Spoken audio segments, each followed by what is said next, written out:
Coming up on today's episode, we'll cover how the pandemic affected the housing market. Will we see a rise in foreclosures coming out of the pandemic? And why homes are at a 30-year record for affordability. So put the kettle on as we serve up another episode of your monthly market update. Hi, I'm Suzanne Astrop. I'm Marina Astrop, and welcome to another monthly market update where we attempt to quickly answer the most common questions we've been asked. So Suzanne, how has the pandemic affected the housing market? Well, let me start with a quote from Frank Martel of CoreLogic. He says, on an aggregated level, the housing economy remains rock solid despite the shock and awe of the pandemic. This is really great news, as not only is the housing market poised to assist the economic recovery of the country as a whole, but for individual Americans, this ensures that their home equity is safe. The statistics show that 53.8% of Americans have at least 50% of equity in their homes, the average being a whopping $177,000. With such a large amount of equity being stored in their home investments, I'm sure homeowners want to make sure it's secure and that another housing crash is not imminent. And what about foreclosures, Suzanne? Will we see an influx now that the country is starting to open up post-quarantine? I'll present another great quote, and that is, the COVID pandemic will lead to a rise in mortgage defaults and foreclosures.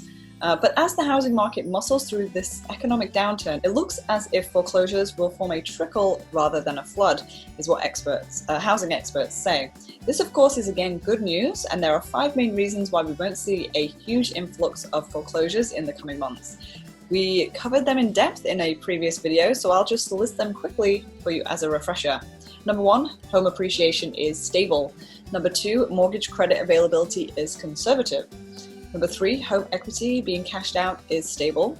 And 4, homeowners have lots of equity. And lastly, 5, supply and demand. We don't have enough supply to meet the buyer demand. If you want to see that whole show, check it out on our YouTube channel called 5 Reasons Why COVID is Not Going to Recreate the Housing Crash of 2008. And again, going back to your question, Mum, there will be a rise in foreclosures because coming into the pandemic, the number of distressed sales were at all-time lows. Right now, we're in a moratorium for foreclosures, so once those regulations expire, more foreclosures will hit the market inevitably. But again, nothing like 2008. Suzanne, so with house prices increasing, how are first-time home buyers going to be able to afford a home?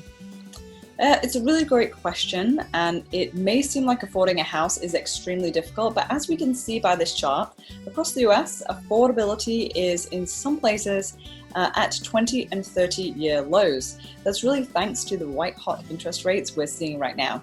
Per a study by the Black Knight, those shopping for a home can afford up to 10% more home than they could have afforded just a year ago, while keeping their monthly payments unchanged. This translates into nearly $32,000 more buying power for an average priced home. And that is truly incredible. Great information, Suzanne. And unfortunately, that's all that we have time for today. Thank you to all of you for watching, and we hope you've enjoyed our monthly market update. Yes, and if you know someone who's renting a home, share this video with them today and let them know that the time to buy is now.